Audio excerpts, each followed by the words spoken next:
Friends, welcome to this session on Teaching Beyond Book. During the process, we discuss on the necessity of teaching beyond book. Next, let us look at a few simple examples where and why teachers need to teach beyond text. Later, we shall analyze causes and situations prevailing in higher education today. And finally, we shall discuss the challenges of both institutions and teachers. Friends, teaching beyond book, is it necessary? When I was discussing this topic with faculty, the reply was, Sir, we are required to teach within the boundary of the specified syllabus. We have no freedom to teach beyond syllabus. Moreover, we don't get time even to complete the syllabus itself. Then I said, I agree with you. But what I mean teaching beyond book is to convince certain concepts, certain complex theory within the boundary of the syllabus so that learners understand it. What is the use of our teaching if the learners do not understand what we teach? Friends, let me give you a simple example. I was to teach the topic on initial conditions and the behavior of inductance and capacitance when they are switched across a step input. I wanted them to understand the open circuit and short circuit concept before I begin to talk about initial conditions. I narrated the sentence from the book of the famous author Van Valkenburg. It goes like this. A zero current and a finite voltage imply open circuit, and a zero voltage and a finite current imply short circuit. Then I asked the students, how many of them understood this statement? The entire class was silent. Do you mean to say I should proceed without making them to understand? Van Valkenburg simply has said two sentences. But how should I convince my students? Friends, it is the responsibility of a teacher to find the ways and means. Think of simple examples to make the point clear. For a moment, it also had made me to think.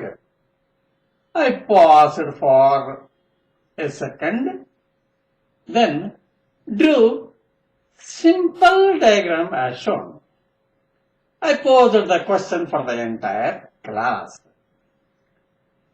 The resistance and the switch and the source are in series.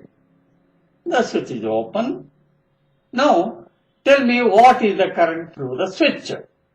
The entire class said, it is zero, sir. I was very happy. Further, I asked, what is the voltage across the switch? Half of the class was silent and some answered as 0, some said V volts.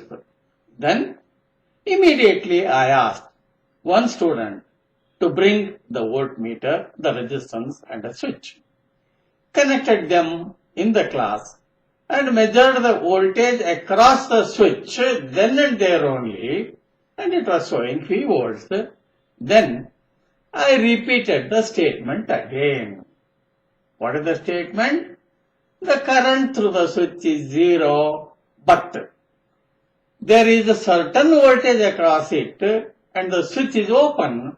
So, a zero current and a finite voltage imply open circuit. Similarly, I explained the short circuit concept too. I could observe, smile at the face of the entire class. This is what I mean, teaching beyond book, friends. It took me only 5 minutes. Is it not necessary to teach beyond syllabus? Then, friends, as an exercise, I drew this circuit and asked the class, tell me if voltage source and current source, if forced to zero, what happens? Immediately, students replied that when the voltage source is forced to zero, it is equivalent to short circuit, and when the current source is forced to zero, it is equivalent to open circuit. Friends, will you now agree that teaching beyond book helps even the average and slow learners to understand better? This is one simple example, friends. There could be different ways and means to convince the students depending upon your thinking and your creativity. We know each teacher is a domain expert of his own. The strategy of creating small projects, MCQs, discussions, questions and answer sessions, rapid fire questions, problem solving without pen and paper, all these could bring variety in teaching classroom sessions. Teachers must evoke their creativity, their thinking faculty, and design variety of activities every now and then, and in their teaching schedule, they should use such different activities to keep the learners attentive to our content delivery. Friends, let me give you a simple example of a rapid fire question. I just drew this diagram.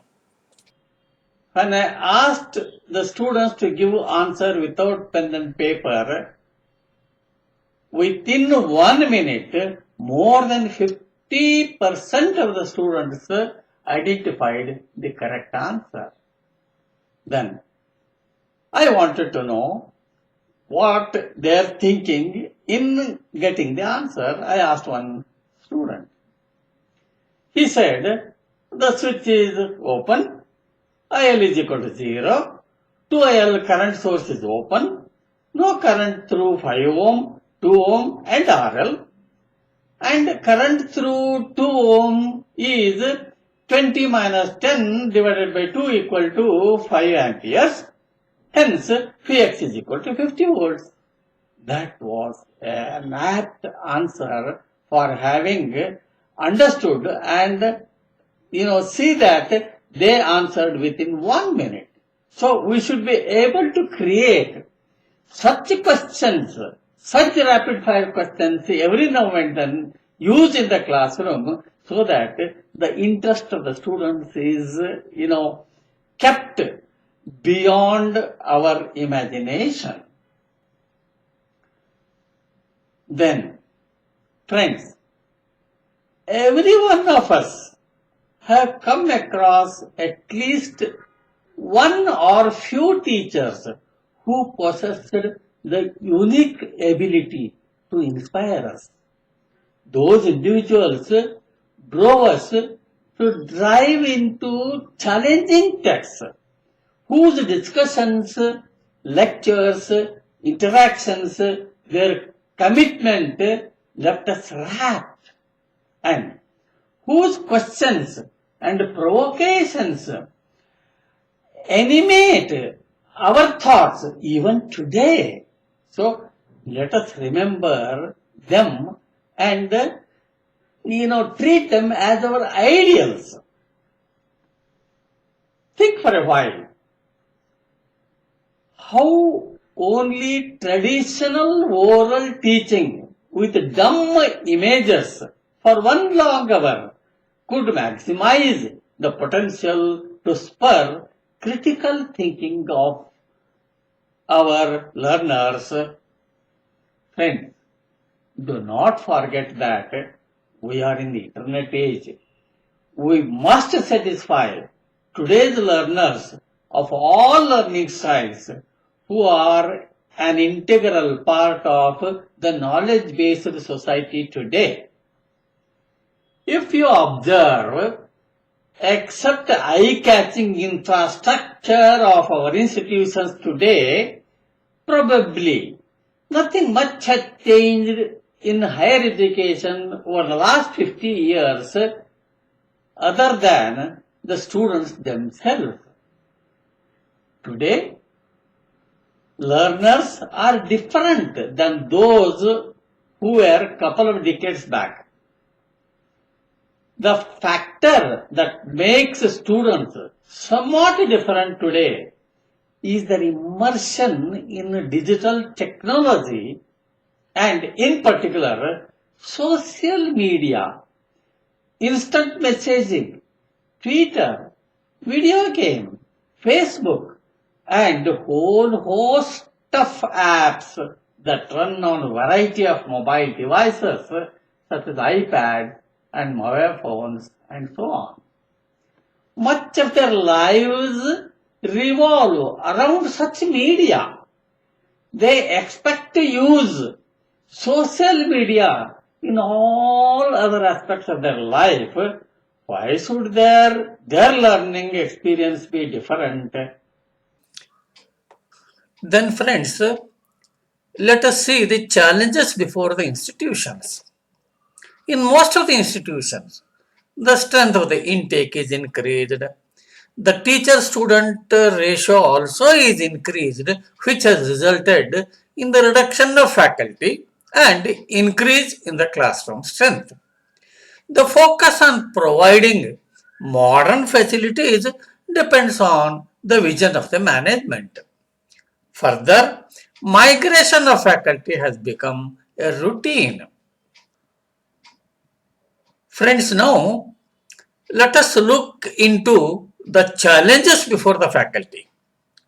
Today, the classes contain all types of learners such as slow, fast, sequential, intuitive, cognitive type, and so on. Major challenge before the faculty is to enable as many students as possible to succeed. The limited resources are another hindrance before the faculty. Major challenge before the faculty is to retain the attention of the present day learners.